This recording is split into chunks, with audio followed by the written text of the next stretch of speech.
नमस्कार दोस्तों, स्वागत है आपका हमारे चैनल ज्ञान लो में। आज हम बात करेंगे जो एनसीईआरटी एक्सरसाइज सॉल्यूशन है क्लास 8 साइंस का चैप्टर 11 डिस्कस करेंगे, जो कि है फोर्स एंड प्रेशर। तो इसकी एक्सरसाइज को हम सॉल्व करेंगे, तो ध्यान से देखिएगा। इसके पूरे टॉपिक जो हैं हम वीडियोज़ के अंदर डिस्कस कर चुके हैं, एक एक टॉपिक को, तो वो भी आप हमारी वीडियोज़ देख सकते हैं 8th साइंस की। तो पहला जो क्वेश्चन है वो क्या है, give two examples of each situation in which you push और pull to change the state of motion of object. हमें दो एग्जांपल देने हैं पुश फोर्स के और पुल फोर्स के। जब हम अप्लाई करते हैं तो कहाँ कहाँ पर आपने डेली लाइफ में देखा होगा, तो कहाँ कहाँ पर आप अप्लाई करते हैं। सबसे पहले बात कर लें, अगर पुल की बात कर लें, तो जैसे आप जो है डोर को ओपन करते हैं, अपनी तरफ खींचते हैं, तो वो क्या होता है, पुल होता है, जब अपनी तरफ आप उसको खींचते हैं। इसी तरह से आपने कोई, मान लीजिए अगर आप कुएं में से पानी को निकालते हैं, बकेट ऑफ वाटर जब आप उठाते हैं रस्सी के थ्रू खींचते हैं, जैसे ये रस्सी है और यहाँ पर मान लीजिए एक बकेट ऑफ वाटर है जो आप खींच रहे हैं पुली के थ्रू यहाँ से, तो ये भी जो है आप पुल कर रहे हैं, यानी कि अपनी तरफ जो भी फोर्स आप लगाएंगे वह पुल होगी। पुश क्या होगी, इनके दोनों के विपरीत यानी कि उल्टी, जो आप अपने से दूर फोर्स लगाएंगे। पुश क्या होगी, जब आप अपने से दूर लगाएंगे। पुल क्या होगी, जब अपनी तरफ लगाएंगे। तो पुश के अंदर क्या है, आपने अपने फ्रेंड को मान लीजिए थोड़ा सा धक्का दे दिया, वो पुश के अंदर आ जाता है। आपने जो है मान लीजिए फुटबॉल है आपके पास, तो फुटबॉल को आपने किक की, तो वो भी जो है पुश के अंदर आ जाता है। इसी तरह से एक कोई बॉक्स है, मान लीजिए इस तरह का बॉक्स है, आप उसको इस तरफ धकेल रहे हैं, आगे ले जा रहे हैं, तो ये जो आगे जा रहा है ये पुश फोर्स के कारण जा रहा है। तो इस तरह से पुश और पुल के डेली लाइफ के अंदर ही बहुत सारे एग्जांपल हैं हमारे पास, तो वो आप दे सकते हैं, आसानी से जो है आप इसको समझ सकते हैं। नेक्स्ट क्वेश्चन लेते हैं, give two example of situation in which applied force cause a change in the shape of an object. हमें अब दो एग्जाम्पल देने हैं जिसके अंदर कोई भी ऑब्जेक्ट है वो अपनी शेप को चेंज करता हो। अब देखिए, आपने पहले जो है छोटे बच्चे होते थे जब, तब क्ले के साथ खेलते थे, तो क्ले को जो है वेरियस शेप्स के अंदर आप कन्वर्ट कर लेते हैं। क्ले के थ्रू काफ़ी शेप्स बना सकते हैं। तो ये शेप कैसे बनती हैं, जब आप फोर्स अप्लाई करते हैं क्ले के ऊपर तभी तो बनती हैं। तो शेप्स को बनाना इस तरह की चीज़ों से, इसी तरह से मान लीजिए कोई प्लास्टिक की बोतल है, घरों में प्लास्टिक की बोतल है, आप उसको जो है दोनों हाथों के बीच में दबाएं तो अपनी वो शेप चेंज कर लेती है, यानी कि वो डीफॉर्म हो जाती है।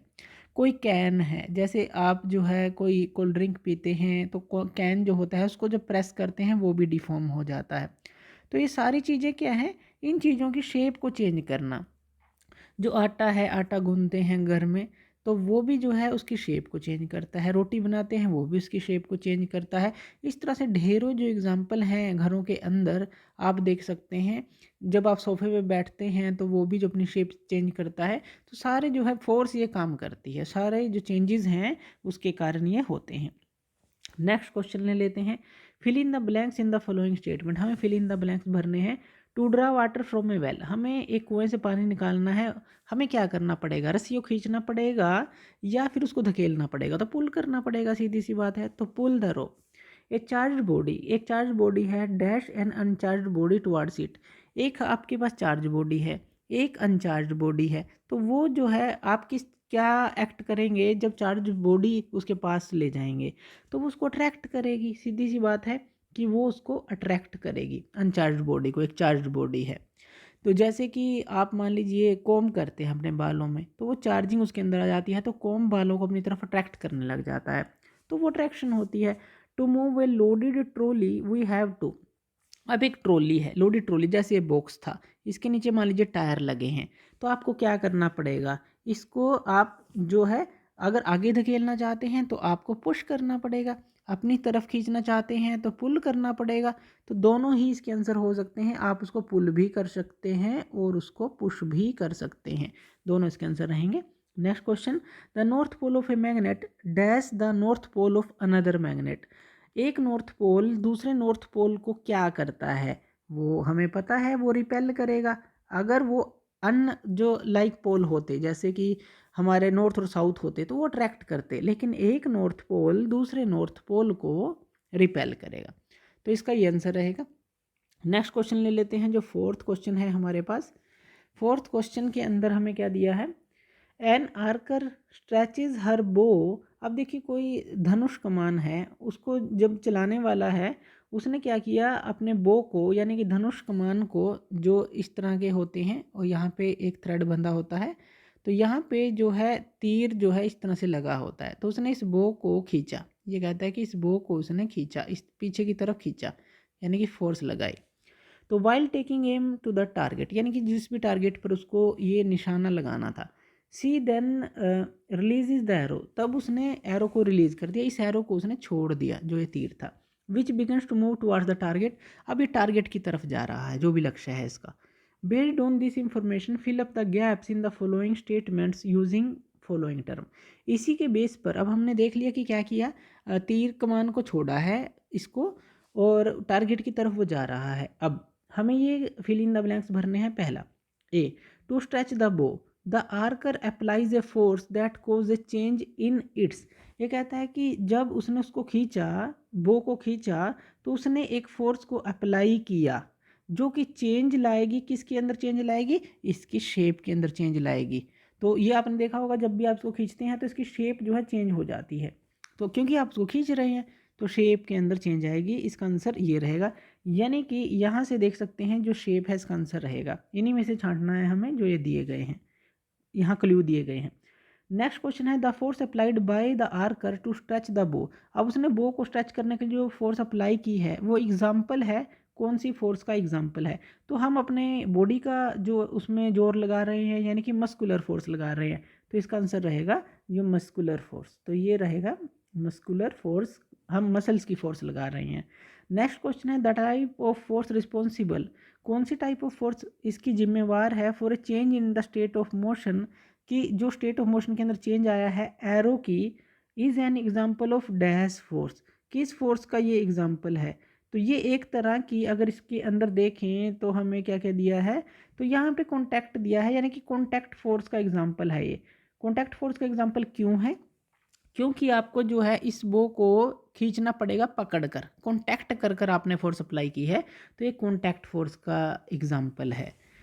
नेक्स्ट क्वेश्चन लेते हैं, while the arrow moves towards इस टारगेट, जब वो टारगेट की तरफ जा रहा है arrow, the force acting on it, तो आर ड्यू टू, उसके ऊपर जो फोर्स एक्टिंग करेगी वो किस किस कारण से करेगी, dash and dash that due to dash of air. अब एयर क्या इसको प्रोवाइड करेगा, सिंपल सी बात है, अगर कोई एरो जा रहा है और एयर है रास्ते में तो उससे गुजर कर वो जा रहा है, तो एयर एक तरह से उसको फ्रिक्शन प्रोवाइड करेगा, उसको रोकने की कोशिश करेगा, तो यहाँ तो आ जाएगा हमारा फ्रिक्शन आ जाएगा, यानी कि ये। और ये जो है, और ये जब एरो जाएगा तो आपने देखा होगा जैसे गया तो ये जो है थोड़ा पैराबोलिक पाथ फ्लो करता है, अगर कोई टारगेट से ना टकराए और नीचे गिर जाता है, इस तरह से पैराबोलिक पाथ फ्लो करता चलता है, यानी कि यहाँ पर इफेक्ट जो है ग्रेविटी का भी रहेगा। तो ग्रेविटी और जो हमारा फ्रिक्शन फोर्स जो है वो हमारे आ जाएंगे इसके अंदर, तो इस तरह से आप इसको सॉल्व करेंगे। तो नेक्स्ट क्वेश्चन ले लेते हैं, जो फिफ्थ क्वेश्चन है हमारे पास, इन द फॉलोइंग सिचुएशन।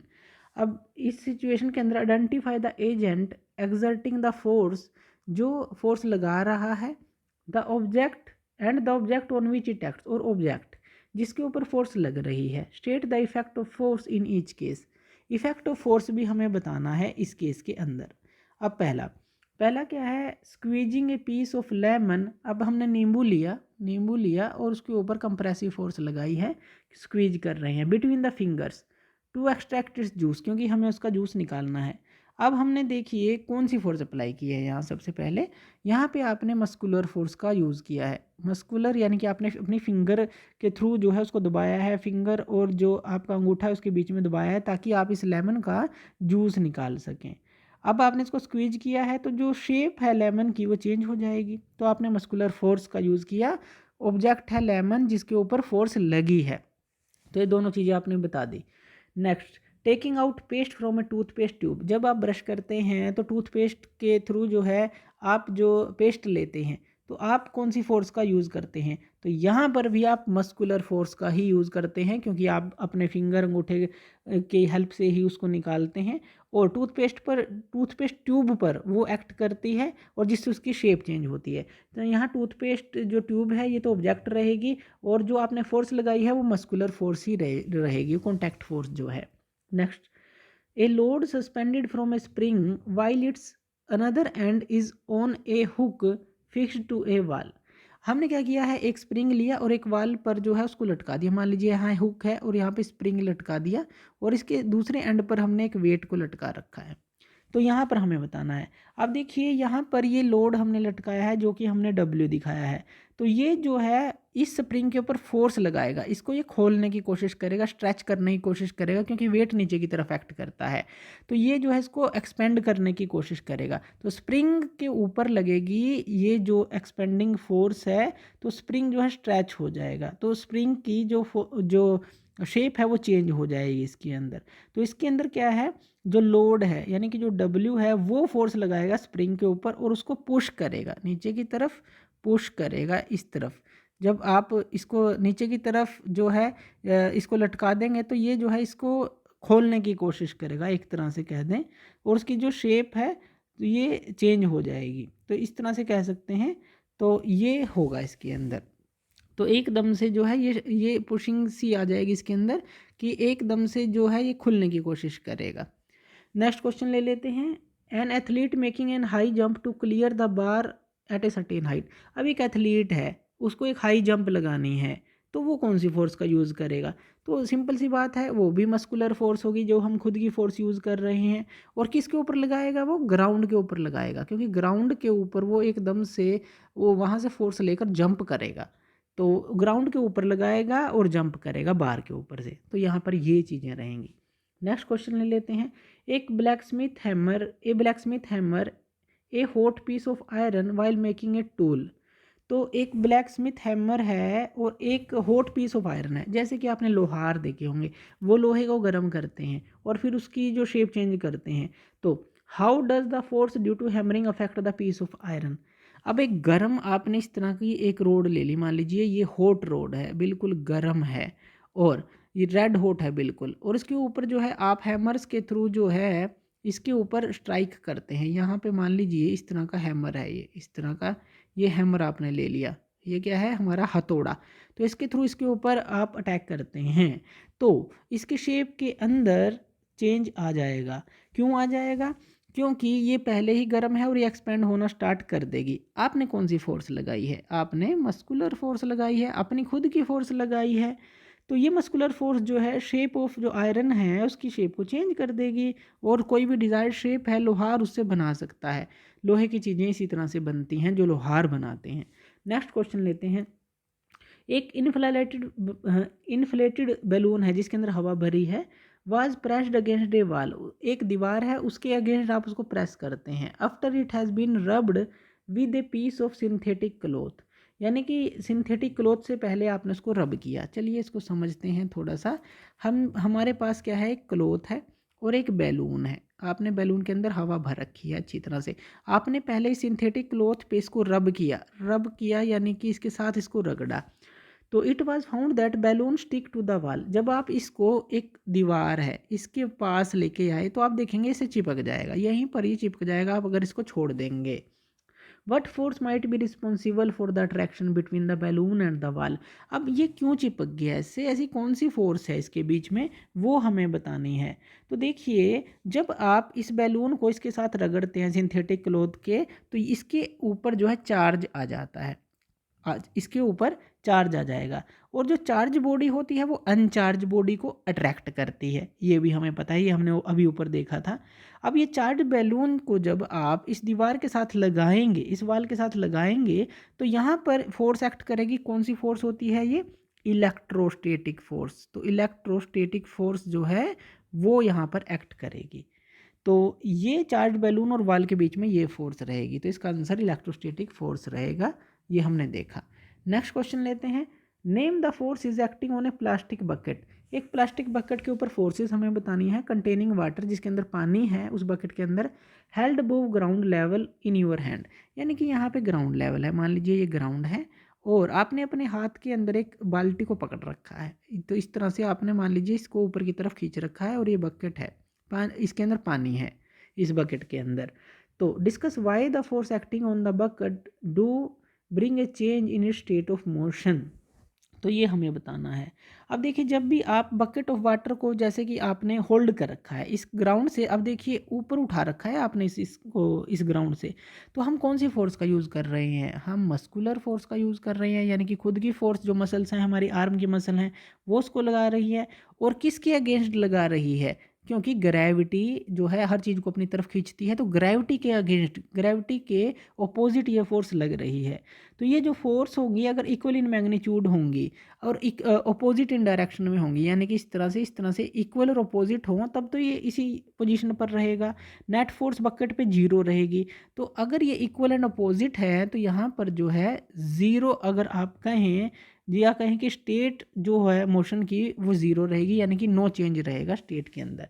तो क्या चेंज आएगा, तो यहाँ पे हम कहेंगे नो, अगर वो इक्वल एंड अपोजिट है। बस नेक्स्ट क्वेश्चन ले लेते हैं। A rocket has been fired upward, एक रॉकेट को ऊपर की तरफ फायर किया गया है to launch a satellite in its orbit, orbit के अंदर सैटेलाइट को हमें जो है प्लेस करना है। तो नेम द टू फोर्सेस, हमें दो फोर्सेस के नाम बताने हैं जो कि रॉकेट के ऊपर इमीडिएटली एक्ट करेंगी after leaving the launching pad, launching pad से उसको लीव करते समय। मान लीजिए ये लॉन्चिंग पैड है हमारी, यहाँ से हमने क्या करना है, एक रॉकेट को जो है ऊपर की तरफ भेजना है। तो कौन कौन सी फोर्सेस यहाँ पर एक्ट करेंगी। अब देखिए जो फोर्स ऑफ ग्रेविटी है, फोर्स ऑफ ग्रेविटी जो है नीचे की तरफ एक्ट करेगी, ये हमें पता है। तो ये इसको अपनी तरफ खींचने की कोशिश रखेगी, यानी कि इसको नीचे की तरफ ये पुल करने की कोशिश करती रहेगी, ग्राउंड की तरफ पुल करने की कोशिश करती रहेगी। जब ये ऊपर जाएगा तो यहाँ पे एयर है, एयर इसको जो है फ्रिक्शन फोर्स देगी जो इसके मोशन का विरोध करेगी, मोशन को रिस्ट्रिक्ट करने की कोशिश करेगी। तो मोशन अगर इस तरफ है, फ्रिक्शन फोर्स किस तरफ होगी, नीचे की तरफ होगी, यानी कि वो इसको मोशन का अपोज करने की कोशिश करेगी। तो ये दोनों जो हैं अपोज करेंगे मोशन को, क्योंकि अर्थ के पास एटमॉस्फेयर है, एटमॉस्फेयर के अंदर ग्रेविटी भी है, एयर भी है, और इस तरह से जो मोशन का फ्रिक्शन आएगा जो मोशन का विरोध करेगा। तो ये दोनों ही फोर्स रहेंगे, ग्रेविटी और जो हमारी फोर्स ऑफ फ्रिक्शन है। ग्रेविटी जो इसको अपनी तरफ खींचेगी मोशन, और जब ये चलेगा तो मोशन का विरोध करने के लिए फ्रिक्शन फोर्स हमारे पास होगी। तो ये दोनों फोर्सेस इसका जो है रिस्ट्रिक्ट करेंगे एक तरह से, अगर आप कह लें। नेक्स्ट क्वेश्चन ले लेते हैं। When we press the bulb of a dropper, जब एक ड्रॉपर है आपके पास, ड्रॉपर क्या होता है, जिससे आप दवाई भी आपने देखी होगी, आंखों के अंदर दवाई डालते हैं तो एक बूंद जिससे कि यानी कि ड्रॉप ड्रॉप गिरती हैं, तो इस तरह का ड्रॉपर होता है।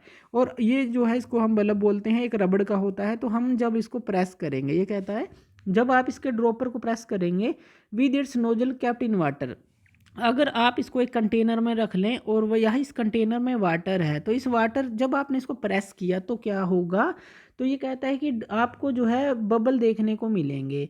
और once we release the pressure on the bulb, जब पहले तो आपने इसको प्रेस कर दिया, प्रेस मान लीजिए इस तरह से इसकी शेप हो गई, जब आपने इसको दोनों तरफ से दबाया और फिर आपने इसको रिलीज़ कर दिया, दोबारा से रिलीज़ कर दिया, ये अपनी शेप में आ जाएगा दोबारा, जैसे कि पहले ये शेप थी। तो water get filled in the dropper, तो जैसे ही अपनी शेप में आएगा आप देखेंगे इसके अंदर वाटर जो है फिल हो चुका है। आपने इसको दबाकर एक बार फिर रिलीज कर दिया तो वाटर जो है इसके अंदर फिल हो चुका है। तो rise of water in the dropper due to, क्यों हुआ है इसके अंदर राइज ऑफ वाटर, ये हमें बताना है। तो देखिए एटमॉस्फेरिक प्रेशर जो है, पहले हम बात कर लेते हैं प्रेशर की। जहाँ पे प्रेशर डिफरेंस होता है तो वहाँ पर जो है इस तरह की चीज़ें आपको देखने को मिलती हैं। जैसे कि मान लीजिए यहाँ हाई प्रेशर है, यहाँ पे लो प्रेशर है, तो हाई प्रेशर से लो प्रेशर की तरफ चीज़ें जाएंगी। जो इसके अंदर क्या है, अब यहाँ पर देखिए इस कंटेनर के अंदर एटमॉस्फेरिक प्रेशर एक्ट कर रहा था पहले, यानी कि हवा का जो एटमॉस्फेयर का प्रेशर है। लेकिन जैसे ही आपने इसको दबाया, दबाने से क्या हुआ, इसके अंदर की सारी एयर बाहर निकल गई और इसके अंदर क्या बन गई, इसके अंदर वैक्यूम बन गई। वैक्यूम बन गई यानी कि इसके अंदर लो प्रेशर जनरेट हो गया, बहुत कम प्रेशर जनरेट हो गया। अगर एटमॉस्फेरिक प्रेशर अब बाहर ज़्यादा हो गया और अंदर प्रेशर कम हो गया तो क्या होगा, लिक्विड ये अंदर की तरफ जाएगा, अंदर की तरफ खिंचता चला जाएगा। तो ये किसके कारण से हुआ है, आप कह सकते हैं कि जो हमारा प्रेशर है, एटमॉस्फेरिक प्रेशर है, उसके कारण से ये होगा। जो एयर है जब बाहर निकलेगी तो एटमॉस्फेरिक प्रेशर ज़्यादा हो जाएगा जो वाटर के ऊपर एक्ट कर रहा है, और वो इसको अंदर की तरफ धकेल देगा। तो इस तरह से ये वाटर जो है इसके अंदर जाता है, ड्रॉपलेट जो होती है हमारी, ड्रॉपर जो होता है उसके अंदर इकट्ठा होती चली जाती हैं इस तरह से लिक्विड। तो इस तरह से आप इस एक्सरसाइज को सोल्व कर सकते हैं। तो थैंक यू वीडियो देखने के लिए, और इसी तरह की वीडियोज़ के लिए आप हमारे चैनल ज्ञान लो पे हमें सब्सक्राइब कर सकते हैं। धन्यवाद।